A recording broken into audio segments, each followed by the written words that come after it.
हाँ, तो 6 + 6 12 नंबर का मामला है। अपठित काव्यांश इन पद्यांश और अपठित गद्यांश। बहुत ज़बरदस्त सेशन है। गद्यांश फिर भी थोड़ा इजी होता है, काव्यांश मैंने बहुत ज़बरदस्त बनाया है, वो भी वेरी इजी है। दोनों को आपको ढंग से देखना है। 6 + 6 12 मार्क्स का वेटेज है। बिना कुछ आए, बिना कुछ मेहनत करे कैसे करें, बस एक बार दोनों सेशन अगर आप देख लिए तो 12 में से मैं गारंटी लेता हूं 11 की, मतलब 11 नहीं तो 10 तो आपके कोई मतलब काट ही नहीं सकता, 10 तो आपके पक्के हैं। बस आपको मेरे साथ प्रैक्टिस करनी थोड़ी। कैसे प्रैक्टिस कर रहे हैं, ठीक है, शुरू करते हैं। कैसे पढ़ें, कैसे आंसर ढूंढें, बिल्कुल कुछ एग्जाम्पल भी लिए हैं। और ये जो एग्जाम्पल मैं ले रहा हूँ, ये एग्जाम्पल क्या है कि ये कोई सप्लीमेंट्री जैसे एग्जाम में आई हुई क्वेश्चन है, कभी कभी तो सप्लीमेंट्री वाला एज इट इज वापस रिपीट हो जाता है। और कुछ है मॉडल पेपर का तो 3-4 छांटे, मैंने 4 गद्यांश छांटे, 4 पद्यांश छांटे, काव्यांश छांटे। इनकी ढंग से प्रैक्टिस कर लोगे तो लगभग या तो इसमें से आ जाएगा या फिर इस जैसा आएगा। जैसे क्वेश्चन तो ऐसा होता ही है कि निम्नलिखित अपठित गद्यांश की जगह वहां पर काव्यांश लिखा होगा, यहां पर गद्यांश लिखा हुआ है। ध्यानपूर्वक पढ़ो, दिए गए प्रश्न को अपनी उत्तर पुस्तिका में आंसर लिखना है। जैसे कि ये पैसेज है, मतलब एक गद्यांश है।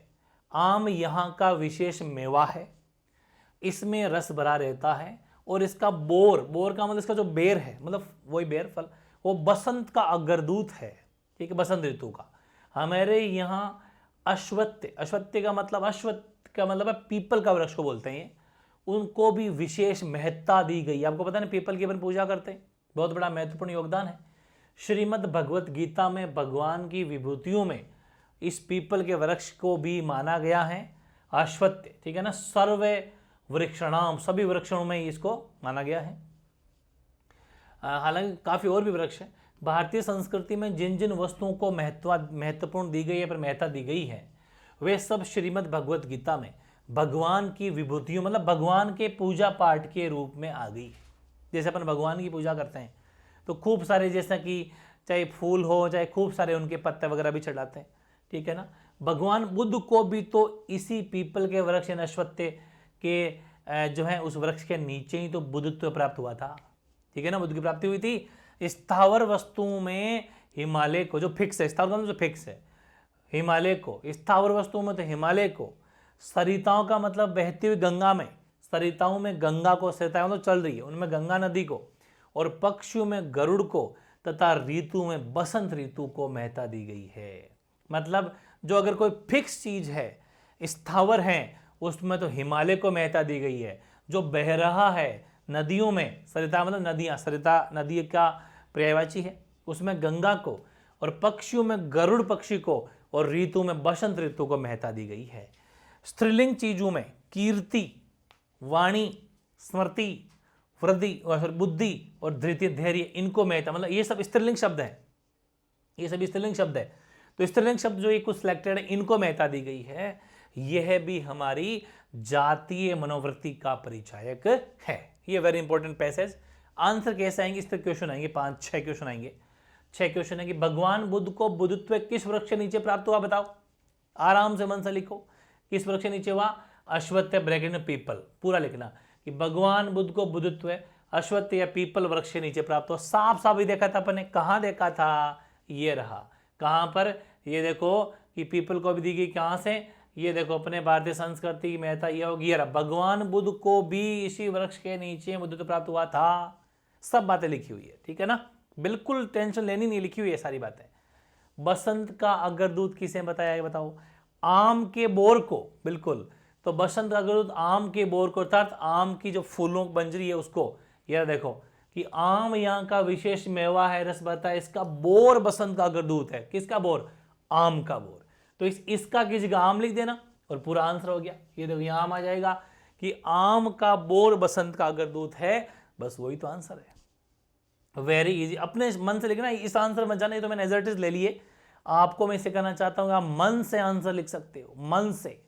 अगला, श्रीमद् भगवत गीता में भगवान की विभूतियों में किसको माना है, तो बताओ, जिन जिन वस्तुओं में, वो है देखो भारतीय संस्कृति में जिन जिन वस्तुओं को महत्ता दी गई है उसको भगवान की विभूतियों में माना गया है। ये अपने अभी देखा, देखो ये रहा कि वे सब श्रीमद् भगवत गीता में भगवान की विभूतियों के रूप में आ गई हैं। कौन?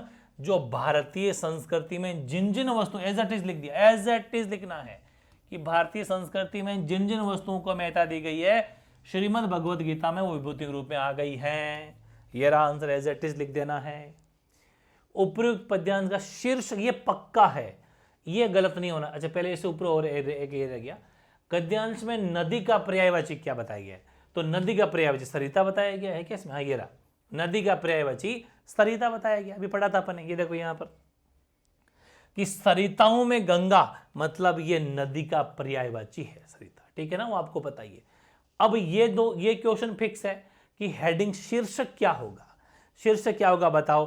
तो शीर्षक है भारतीय संस्कृति, यानी शीर्षक वो होता है जिसमें, जिस इस पैसेज में, इस काव्यांश में या इस गद्यांश में, ये तो गद्यांश है, इस गद्यांश में किसकी बात कर रहे हैं हम, वो हमारा शीर्षक होगा। तो इस पूरे के अंदर अपन किसकी बात कर रहे हैं? हमारे भारतीय कल्चर की, भारतीय संस्कृति की। तो भारतीय संस्कृति जो है वो हमारा शीर्षक हो जाएगा। और जंगम, जंगम होता है ना, जंगम देखो, एक तो होता है जो चल रहा होता है जंगम इधर का, एक होता है स्थावर। तो जंगम का होता है स्थावर, ध्यान रखें।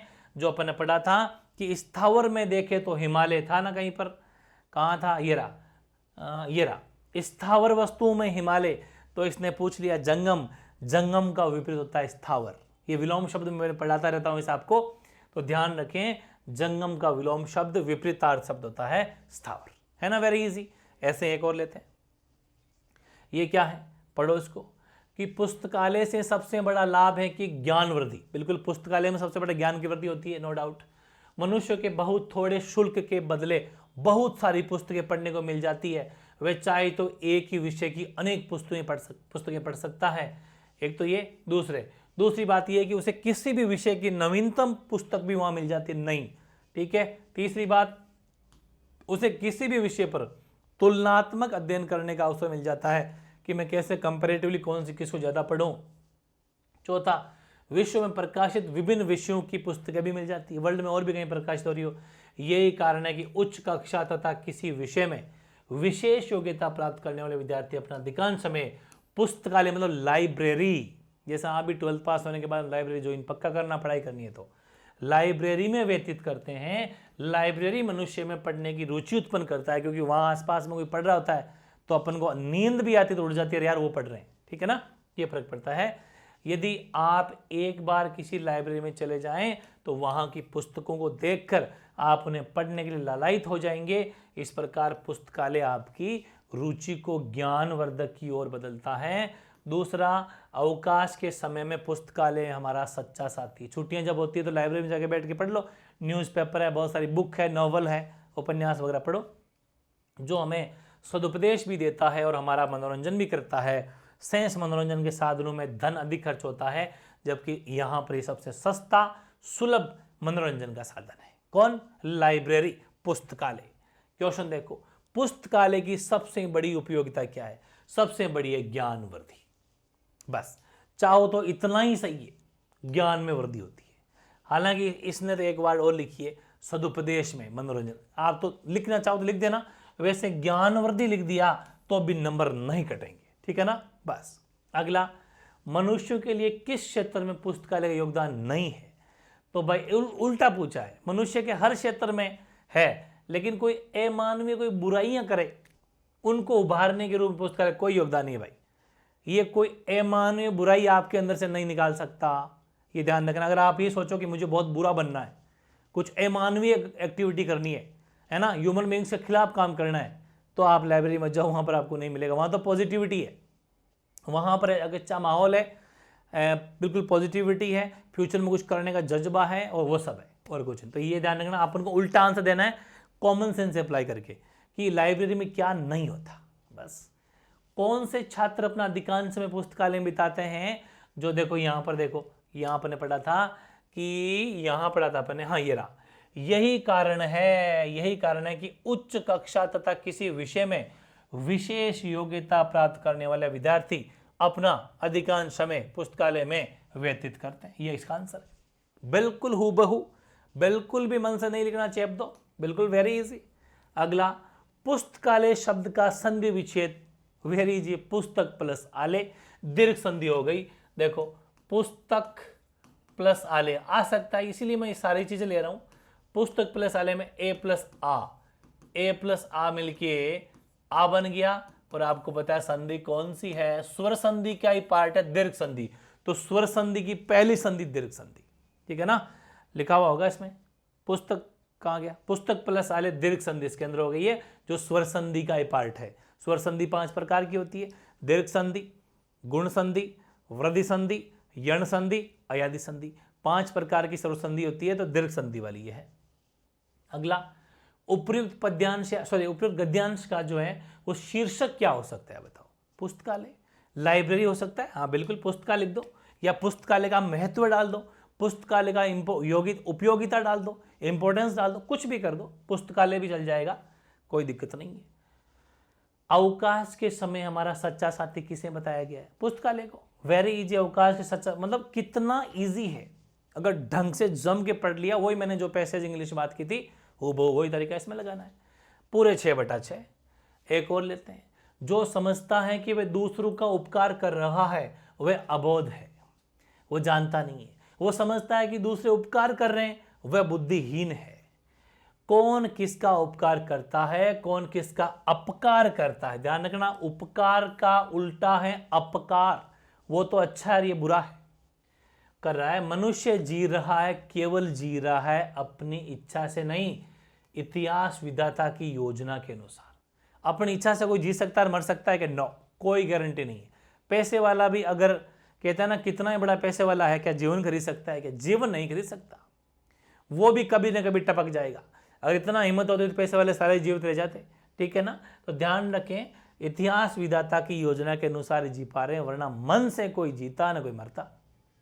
किसी को उससे सुख मिल जाए बहुत अच्छी बात है, नहीं मिल सका तो कोई बात नहीं, परंतु उसे अभिमान घमंड नहीं होना चाहिए। सुख पहुंचाने का अभिमान तो नितांत गलत है, सुख पहुंचाने गलत है। दुख और सुख तो मन के 2 ऑप्शन है, विकल्प है। सुखी वह है जिसका मन वश में है, वश में, जो अपने मन को वश में कर सकता है वो सुखी आज, वरना तो आप देख लो पैसे वाला ये ले लो, ये मेरा वो तेरा, जिंदगी में दुखी रहेगा। दुखी वह जिसका मन परवश है, मतलब वश का उल्टा है परवश। तो ऐसा अंदाजा भी साथ में लगाते चलना है कि कौन किसका ऑपोजिट है।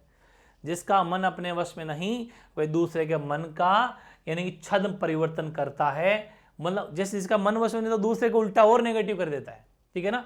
अपने को छिपाने के लिए मिथ्या कुछ आडंबर रास्ता रहता है, दूसरों को फंसाने के लिए जाल बिछाता रहता है ना, ताकि बस पैसा मिल जाए, ये हो जाए, या फिर जमीन हड़प लूं, वो कर लूं। करते हैं खूब लोग, ऐसा नेता भी देख लो, बड़े बड़े वादे करते हैं और वादों पर खरे नहीं उतरते। अब देखो उपयुक्त गद्यांश का शीर्षक क्या बैठ सकता है भाई, उपयुक्त गद्यांश शीर्षक है सुख और दुख, क्योंकि इसमें पूरे सेंटेंस में आप देखना सुख और दुख की बातें की गई है, तो सुख और दुख बस इतना बहुत है, बाकी सब कोई जरूरत नहीं है, इतना से देना सुख और दुख। सुखी कौन है, जिसका मन वश में है। देखो जिस मनुष्य का मन वश में है वही मनुष्य सुखी है। अभी पढ़ा अपन ने, ढूंढो क्या, नहीं ढूंढना क्योंकि अभी तो पढ़ के आ रहे। मनुष्य किसके लिए जी रहे हैं, मनुष्य अपनी इच्छा अनुसार नहीं जी रहे, अपितु विधाता की योजना के अनुसार जी रहे हैं। विधाता की योजना के अनुसार जी रहा है, कोई अपनी इच्छा से नहीं जी रहा। बिल्कुल भी मन से नहीं लिखना, एज इट इज मिल जाएगा। मिथ्या आडंबर कौन रचता है, जिसका मन वश में नहीं है। जिस मनुष्य का मन अपने वश में नहीं है वह मनुष्य मिथ्या आडंबर रच रहा है, साफ साफ लिखा हुआ है ये रहा कि अपने, ये देखो जिसका मन अपने वश में नहीं है वही दूसरे के मन का छद्म प्रयुक्त करता है और अपने को छिपाने के लिए मिथ्या आडंबर रचता रहता है, दूसरों को फंसाने के लिए जाल बिछाता रहता है। अबोध कौन है, ये रहा अबोध, देखो ये रहा, जो समझता है कि वह दूसरों का उपकार कर रहा है वो तो अबोध है। वेरी इजी ना, एज इट इज। जो मनुष्य समझता है कि दूसरों उपकार कर रहा है वह है अबोध, क्योंकि विधाता की योजना के अनुसार कार्य कर रहा है। ये तो भगवान की देन है, ठीक है ना, वरना कौन क्या कर सकता है, ठीक है ना।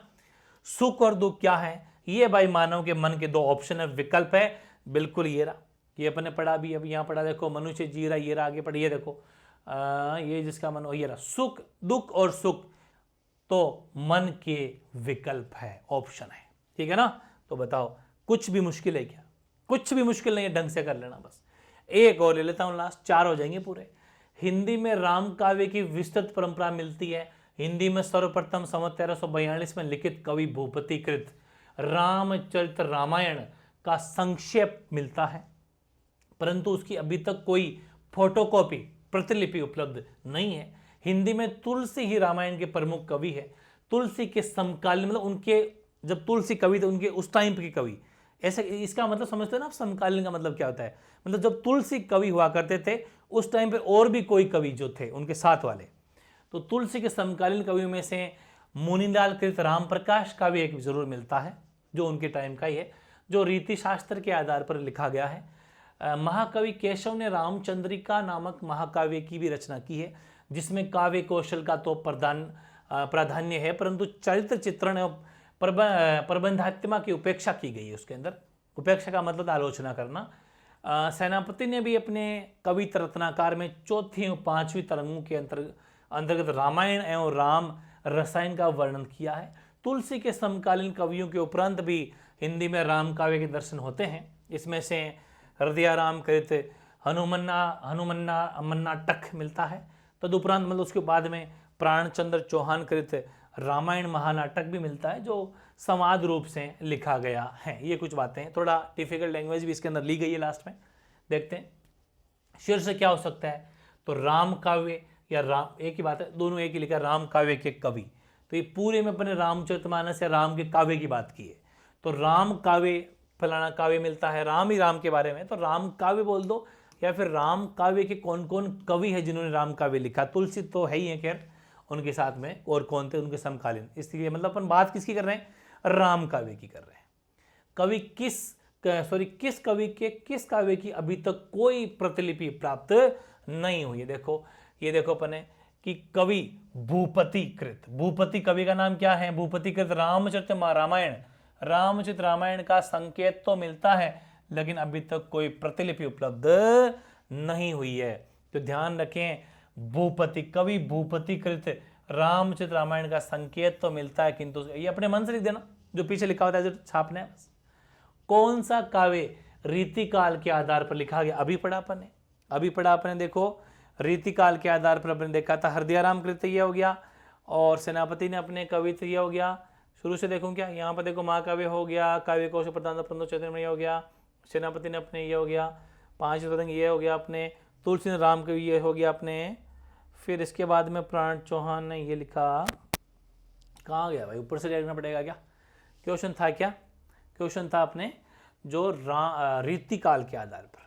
तो देखो भाई ये हो गया, रामचरितमानस से संकेत मिलता है, कोई प्रतिलिपि नहीं है। हिंदी में रामायण के प्रमुख कवि समकालीन कवियों में ये हैं रीति शास्त्र, ये जो रीति शास्त्र के आधार पर लिखा गया है। तो मुन्नीलाल तो कवि का नाम है, मुन्नीलाल, और राम प्रकाश काव्य का नाम है, आराम से मिल जाएगा। तो ध्यान रखें, मुन्नीलाल कृत राम प्रकाश काव्य जो रीति शास्त्र के अनुसार लिखा गया, आराम से मिल गया। रामचंद्रिका काव्य के कवि कौन है, रामचंद्रिका, देखो यहाँ पर रामचंद्रिका अपन देखा था, कहाँ पर है, देखो देखे ढूंढो, वो तो आप जब खुद ये क्या आपने हाथ में जब होती है ना, बोर्ड तो फिर भी काफी बड़ा है तो टाइम लगता है, बाकी जब ये महाकवि केशव ने रामचंद्रिका नामक, महाकवि केशव, ठीक है, तो महाकवि केशव जो है रामचंद्र नाटक के रचनाकार है। अगला, कौन सा काव्य संवाद के रूप में मिलता है, तो देखो देखिए संवाद के रूप में कौन सा मिलता है, तदुपरांत प्राणचंद्र चौहान कृत रामायण महानाटक मिलता है, जो संवाद के रूप में मिलता है। तो ध्यान रखिए, आंसर हो जाएगा रामायण महानाटक जो है वो संवाद के रूप में मिलता है। राम भक्ति के कवि कौन माने जाते हैं, तो ये सारे जिन जिन कवियों का इस गद्यांश में उल्लेख हुआ है, तुलसीदास जी का, केशवदास जी का, हृदयाराम का, प्राणचंद्र चौहान आदि राम भक्ति कवि माने जाते हैं। देख सकते हो, सबसे पहले तुलसीदास जी आए, फिर मुन्नीलाल भी लिख देना भले वो आए, फिर केशव आए, ठीक है ना, उसके बाद में अपने यहाँ हृदयाराम देख लो, भले प्राणचंद्र चौहान देख लो। तो सारे के सारे कवि का मतलब मुझे मुश्किल कुछ लगा क्या आपको, मुश्किल कुछ नहीं, ठीक है ना। तो ये थे भाई टॉप लेवल के 4 आपके गद्यांश। और अब एक काव्यांश वाला भी थोड़ा सा कॉम्प्लिकेटेड आपको लग सकता है मामूली, लेकिन देखना जरूर मामूली सा, दोनों वेरी वेरी इंपॉर्टेंट है, ठीक है। 6+6 12 नंबर छोड़ देनी है किसी भी कंडीशन में, जबरदस्त तैयारी होने वाली है। दोनों की प्रैक्टिस मेरे साथ एक बार कर जाना, बाकी हिंदी व्याकरण मैंने पूरी करा रखी है, प्लेलिस्ट के अंदर जाके पढ़ना, सब कुछ करा रखा है। फिर भी कोई डाउट हो तो कमेंट कर देना कि इसके ऊपर आप क्लास ले लो, मैं बना दूंगा, ठीक है ना।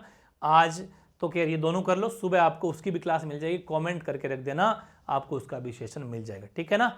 इसको ढंग से एक बार प्रैक्टिस मेरे साथ में कर लेना।